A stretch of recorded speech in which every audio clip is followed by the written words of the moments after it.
This case starts on the 11th of June 1984, when a keen photographer, artist and mother disappeared after dropping her children off at school.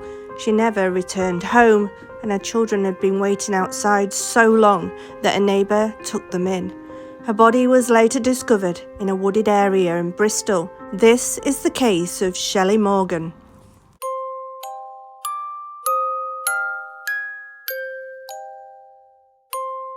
Shelley was born in 1951 in a small Midwestern college town in Iowa in the United States. She was the firstborn to the family. From a young age, her parents knew that Shelley was talented intellectually. She had good communication skills that were advanced well above her years, and she had natural creative skills. As Shelley matured through her younger years into a vibrant young woman, she excelled at school and expressed her desire to travel and explore the world. She was a balanced individual who enjoyed literature and music, but as a talented all-rounder, she was particularly successful at being creative and innovative with her hands, drawing, making things, sculpturing, crochet, anything that took her fancy. And as Shelley got older, she learned more about sewing and making all kinds of things out of fabrics and fibres. She made stuffed animals and dolls, and she had a keen interest in travel. She was rewarded when she was 17, and she was accepted into the American Field Service Foreign Student Exchange Program, and she spent her summer overseas, living with a family in Japan, her first ever overseas trip. Shelley had a creative flair, and this would eventually lead to her pursuing a career in textiles and costume design. And to further that career, she went to college and university to get qualifications. After her second year at university, she was offered a summer internship at an opera house in Rome, the perfect opportunity to combine her interest in travel and exploration of her love of arts. Following her successful internship in Rome, Shelley began looking around for employment opportunities in Europe. Having always contemplated a move to England, Shelley managed to secure a job with the Liverpool Playhouse as a wardrobe manager. She seized the opportunity and never returned to America. The theatre lifestyle suited her, and the challenges the work presented gave her a real feeling of achievement and excitement. During her years working at the Liverpool Playhouse, Shelley met her first love, her future husband, Nigel, and then they got married. They had their first son, Liam, and went to live in a small village in South Wales in the United Kingdom. She became a committed wife and mother. She became pregnant with her second child, this time a daughter, that they named Charlotte, and a short while later it was discovered that Liam, the first child that had been born, had developmental disabilities. He was diagnosed with autism, and to enable Liam to reach his full potential, he required specialist education and therapy facilities that were not available in Wales. So the family decided it would be best to relocate to Bristol, still in the United Kingdom. Once in Bristol and the children settled into school, Shelley started to consider returning to work. She had been a housewife and a mother, but she had so many other things that she wanted to complete, so many other things she wanted to achieve. She was keen to complete her art degree and was attending art classes at the Bristol Polytechnic Art College. She started building a portfolio of artwork and photography to help secure the place at university. Shelley had been commissioned to paint 3 local Bristol scenes, and she had completed 2, which can be seen below. The commissioned painting Boll and Dry Cleaners by Shelley Morgan. Commissioned painting Bordeaux Quarry, Bristol Harbour by Shelley Morgan. On Monday the 11th of June 1984, she saw her 2 children, Liam and Charlotte, off to school, and she'd intended to spend the day taking photographs and sketching in the Lee Woods area of Bristol. She told her children what she planned to do that day when she dropped them off at school and said goodbye. That's it, darling? I'm ready. Good. I'm nearly ready. I'm just going to do a bit of packing. What are you taking that for, Mum? My camera? Well, You know that bridge I showed you the other day, that pretty one near Clifton? Oh, yeah, that big one. Well, that's the last of my sketches. Oh. And if I take some photographs, then I can paint from draw at all the angles that I want. Okay? Come on.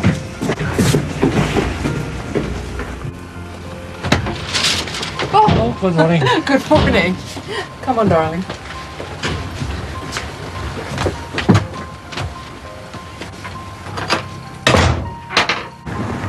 Hello, Charlotte. Hello.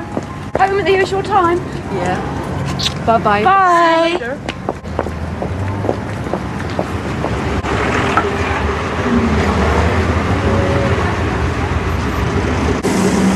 Morning, Mrs. Morgan. Morning, Mrs. Newcomb.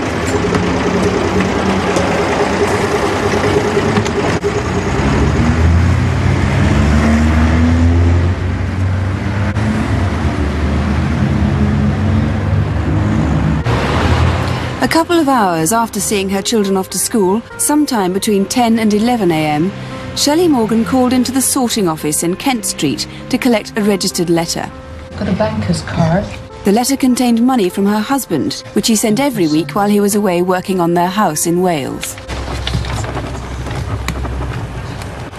Here you go. Thank you. Bye. Bye. Where Shelley went next has not been fully established. However, a witness travelling on this bus thinks she saw someone closely resembling Shelley get on at about 10 that morning. She remembered the woman because of her long fair hair and her distinctive red glasses.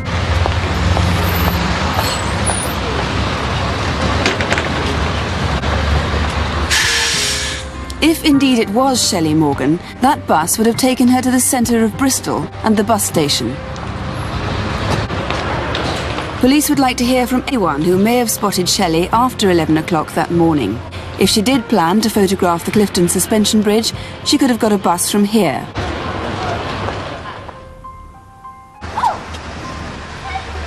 When the children came home from school, their mother wasn't there. The house was locked and empty. Finally, a neighbour took them into her house to wait for her. As time went on, it became increasingly clear that something was very wrong. At 7:30 p.m. that Monday, the 11th of June, Shelley Morgan was officially registered as a missing person.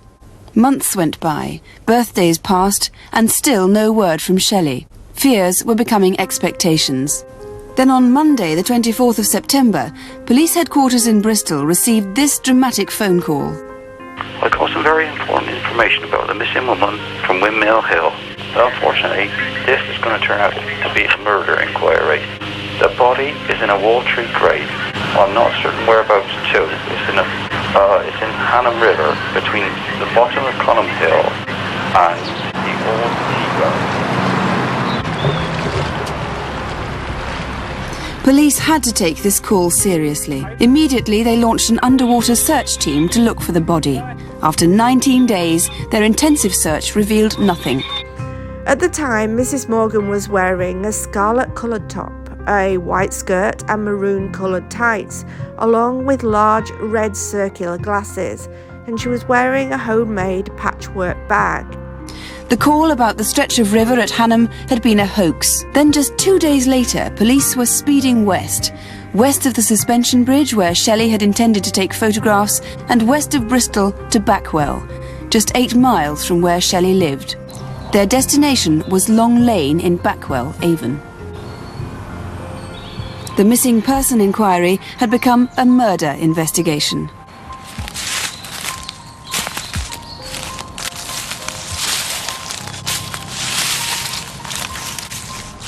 On Sunday, the 14th of October, 3 small children found a badly decomposed body. It was Shelley Morgan. Shelley Morgan, who was 33 years of age at the time, had been stabbed to death in a frenzied attack after she dropped her children off at school that day.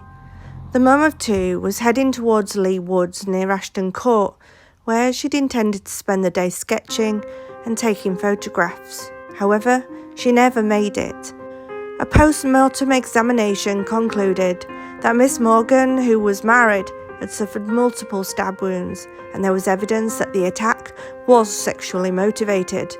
police launched a murder investigation, but despite the case being reviewed several times, the killer was never found. Missing from the scene were her clothing, glasses and bag containing her camera, sketchbooks and the registered letter from her husband. The body was found not in a watery grave, but at Watercatch Farm. A full-scale police investigation to find her killer has now begun. This is a picture taken during the initial investigation. Police said the killer may have known the area of the attack. The killer is believed to have been familiar with the Lee Woods and Bracknell areas, and police said that they could have links to both either work or other means. This is what her father had to say. Well, the biggest irony of this whole thing is that for 12 years, during which time Shelley was here, we never worried about her physical safety. We knew that she was here in a very highly civilized, decent country, surrounded by people of goodwill and honesty and generally well-ordered community. And we simply did not have to worry about our daughter. Of course, now this is all gone. She's, we can't bring her back, but we can, I think, consider those who are still here.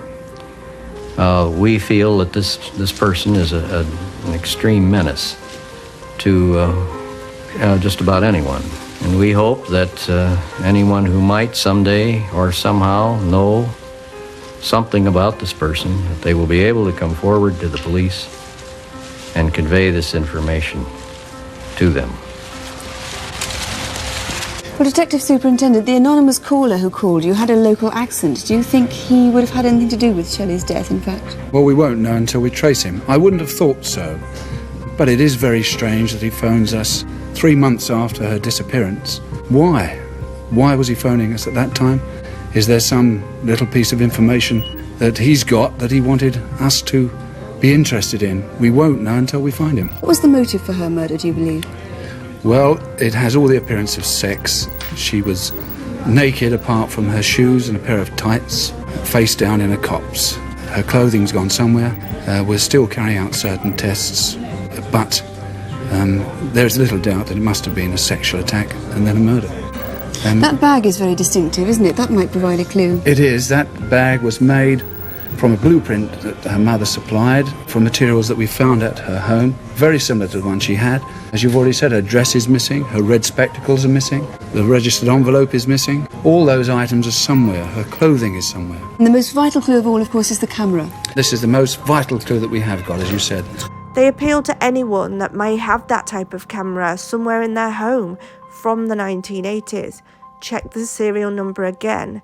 If you have a serial number on the very bottom of your camera that looks like this with 1032853, that's Shelley's camera, because it's the only one with that serial number.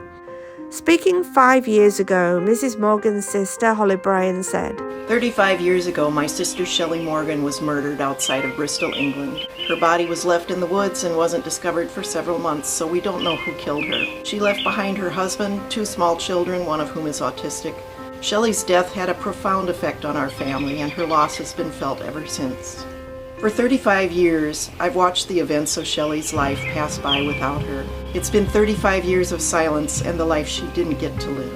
We beseech you, if you know anything about what happened that day back in June of 1984, please come to the police. Maybe you were afraid to speak out at the time. Out of love and respect for my sister, we really want to know what happened and be sure that the person who killed her will never hurt anybody ever again.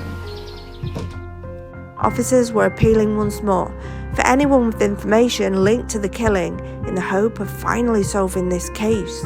Detective Inspector David Marchant said, "We will never give up on trying to identify the person responsible for Shelley's murder and for leaving her 2 young children without a mother. 40 years may have passed, but our resolve has not lessened, and we remain committed to providing her family with answers, and if the killer is still alive, to bring them to justice." It's impossible to imagine the pain and anguish Shelley's family have felt over the years, the impact her murder has had on her 2 children who have been left without a mother. The police urge anyone with any information, no matter how small, to come forward. Loyalties, relationships change over time. Relationships fail and we move on. And maybe someone who didn't feel able to speak at the time might feel that they're in a position now to do so. And if you have an Olympus camera, or somebody you know has an Olympus camera, check on the underside. If it's got 1032853, it's Shelley's camera. If you were in a relationship with somebody, maybe it was your father, somebody that frequented that area around that time, if he's still got that camera in his possession, or her bag, or her glasses, or you've ever found anything or thought somebody was acting strangely around that time, you can call Avon and Somerset Police and report a crime or report anything you're thinking of suspicious to 101 if you live in the UK, or 999 as an emergency. If you ring 101 and ask to be put through to Avon and Somerset Police, then you can speak to them and give them any information that you have. Until then, my heart goes out to Shelley's family, her husband that was left without a wife, her 2 children who were left without a mother.